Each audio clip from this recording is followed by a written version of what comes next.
Hello दोस्तों। तो आखिर जिसका इंतजार था वही हुआ। बेंगलुरु से बहुजनों के लिए बहुत ही बड़ी खबर सामने आई है।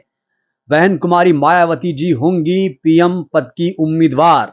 इस खबर पर आज हम विस्तार से बातचीत करने वाले हैं। साथ ही साथ मैं आपको यह बताने वाला हूं कि मेरी बात कैसे सच हुई। सबसे पहले तो इसकी बात कर लेते हैं। मेरी बात इसलिए सच हुई क्योंकि मैंने कभी नहीं कहा कि मोदी का मुकाबला राहुल से होगा। मैंने हमेशा कहा कि मोदी बनाम माया का मुकाबला है।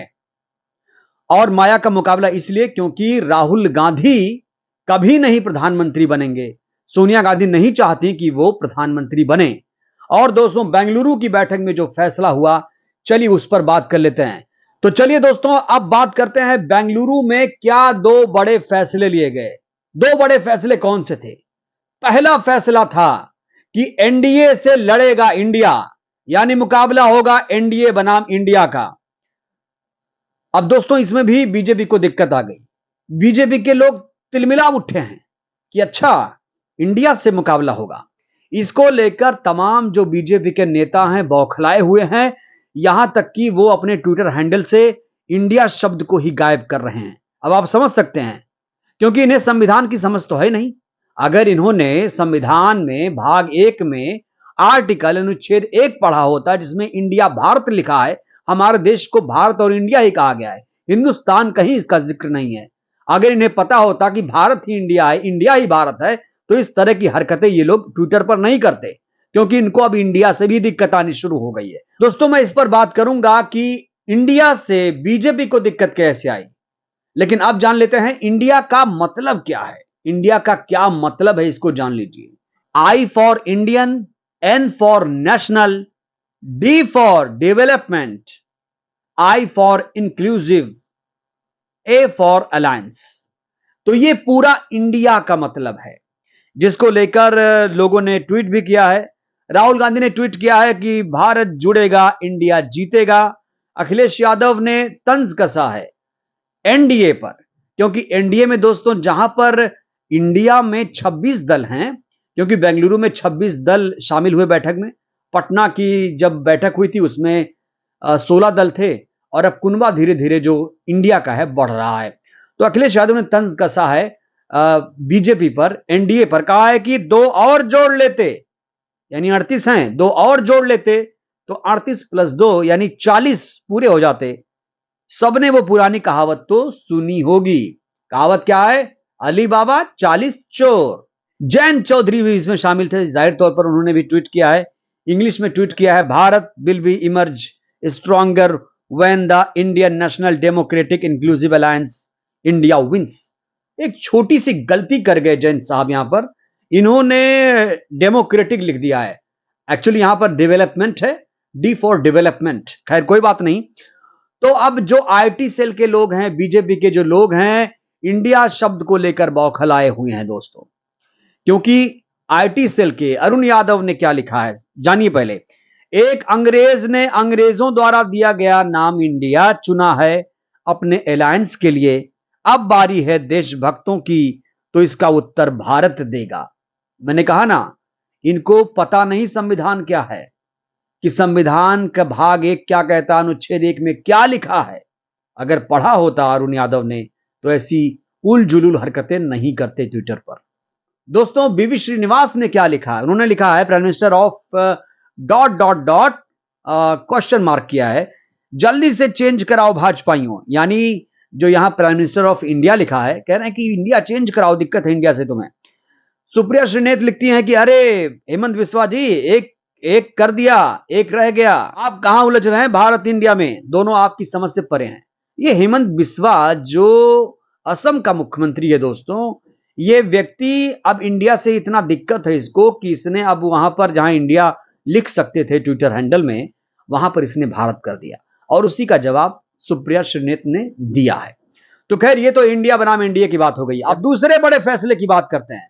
दोस्तों, बहुत बड़ी खबर यह है कि कांग्रेस पार्टी ने खुद को प्रधानमंत्री पद के दावेदारी से अलग कर लिया है। मैं जिसका जिक्र बार बार कर रहा था, जो मुझे बार बार लग रहा था, क्योंकि आप देखिए जितने भी यूट्यूबर हैं, जहां जहां लोग रिपोर्टिंग करते हैं या लोग जो ग्राउंड रिपोर्टिंग करते हैं, वो हमेशा ये चलाते हैं कि मोदी या राहुल, मोदी या राहुल, मोदी या राहुल। वो ये भूल जाते हैं कि एक हमारे पास बहुत बड़ा नेता है, जिसे लोग शायद अंडर एस्टिमेट कर रहे हैं, बहन कुमारी मायावती जी को। मैं आऊंगा इस बात पर। तो दोस्तों, कांग्रेस ने अगर खुद को अलग किया है तो इससे दिल्ली में हड़कंप है। बीजेपी को साफ सूंघ गया, क्योंकि अगर राहुल का नाम आता तो कहीं ना कहीं बीजेपी उनके पीछे पड़ जाती और एक नाम को लेकर वो उसी पर बयान देती, उसी पर ट्रोल कराती, ट्रेंड कराती ट्विटर पर। लेकिन अब कहीं ना कहीं एक बहुत बड़ा झटका दे दिया है इंडिया ने। देखिए, इंडिया का जो प्रपोजल था वो राहुल गांधी ने ही दिया था। अब इंडिया बनाम एनडीए होगा तो जाहिर तौर पर अगर कांग्रेस ने खुद को अलग कर लिया तो इसका गहराई समझिए, इस बयान की गहराई समझिए। मतलब कांग्रेस पार्टी ना सत्ता चाहती है ना सरकार चाहती है, वो तो बस चाहती है कि किस तरीके से दमनकारी सरकार है वो वापस चली जाए, क्योंकि महंगाई, बेरोजगारी, भ्रष्टाचार से जनता त्रस्त है। सिलेंडर के दाम 1200 के पार पहुंच गए हैं और इसीलिए लोकतंत्र बचा रहे, प्यार मोहब्बत बचा रहे, यही चाहती है कांग्रेस पार्टी। और इसीलिए 26 दलों ने, स्पेशल 26 ने यह ठाना है 2024 में प्रधानमंत्री मोदी को हराना है, बीजेपी को हटाना है। तो अब जब राहुल गांधी खुद को अलग कर चुके हैं, कांग्रेस पार्टी पीएम का चेहरा सामने नहीं रख रही है, तो अब सबसे बड़ा सवाल खड़ा हो गया कि अब कौन होगा प्रधानमंत्री पद का उम्मीदवार। तो आइए दोस्तों, उन लोगों की बात करते हैं जो खुद को कहते हैं वो प्रधानमंत्री बनना चाहते हैं, या जिनके अंदर एक लालसा है, महत्वाकांक्षा है कि भाई मैं देश का प्रधानमंत्री बनूंगा। सबसे पहले बात करते हैं अरविंद केजरीवाल की। आम आदमी पार्टी के अध्यक्ष हैं अरविंद केजरीवाल साहब। दिल्ली और पंजाब में इनकी सरकार है, राष्ट्रीय पार्टी बन चुकी है। केजरीवाल साहब भी अंदर खाने कहीं ना कहीं दिल में यह बात रख रहे हैं कि वो प्रधानमंत्री बनेंगे। केजरीवाल के बाद सबसे महत्वाकांक्षी व्यक्ति हैं नीतीश कुमार, जो बारात में गए थे दूल्हा बनकर, लेकिन वहां बारात से लौटे तो नाराज फूफा बनकर लौटे, क्योंकि कांग्रेस ने इन्हें बहुत बड़ा झटका दिया। इनको लग रहा था कि लोग कहेंगे नीतीश जी आइए, आप ही हैं प्रधानमंत्री पद के उम्मीदवार। दोस्तों, चेहरा इनका लटका हुआ था, देखने लायक था। ये क्षेत्रीय पार्टी के एक राज्य के नेता हैं और खुद को देश का प्रधानमंत्री घोषित करना चाहते हैं। तीसरे नंबर पर आते हैं ममता बनर्जी, तृणमूल कांग्रेस की अध्यक्ष हैं, पश्चिम बंगाल की राजनीति करती हैं, क्षेत्रीय पार्टी के नेता हैं, ये भी प्रधानमंत्री बनना चाहती हैं। चौथे नंबर पर आते हैं ये शरद पवार साहब हैं। इनकी पार्टी का नाम है एनसीपी। अरे वही एनसीपी जिस पर बीजेपी ने डोरे डाले और टूट फूट करा दी। जो भतीजा था अजित पवार वो मुख्यमंत्री बन बैठा, पार्टी बिखरी हुई है और ये उनकी उम्र है 80 के पार। ये साहब कह रहे हैं हम भी प्रधानमंत्री बनेंगे। तो कहने का मतलब है इंडिया टीम में भी बहुत सारे लोग हैं जो प्रधानमंत्री बनने का ख्वाब देख रहे हैं, लेकिन मेरिट नहीं देख रहे हैं कि हमारे अंदर है कि नहीं वो गुण, मैं देश चला पाऊंगा कि नहीं, अनुभव है कि नहीं। अब दोस्तों, अब बात करते हैं बहन कुमारी मायावती जी की। बहन कुमारी मायावती जी पीएम पद की उम्मीदवार होंगी। क्यों होंगी, क्यों उस पर वो सटीक बैठती हैं, आखिर मैं ऐसा क्यों कह रहा हूं, क्यों इंडिया टीम को इन्हीं के नाम पर मुहर लगा देना चाहिए, मैं इसलिए कह रहा हूं क्योंकि सबसे बड़ी बात यह है कि बहन जी राष्ट्रीय पार्टी की सुप्रीमो हैं।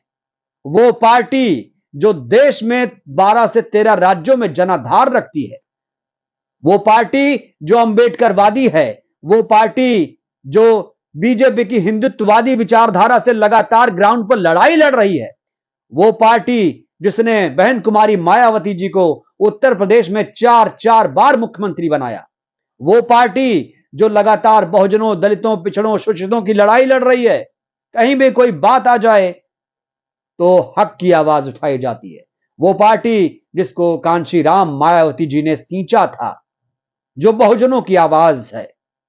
इसलिए मैं कह रहा हूं कि ना केजरीवाल, ना शरद पवार, ना नीतीश कुमार, ना ममता बनर्जी, चेहरा तो यही है।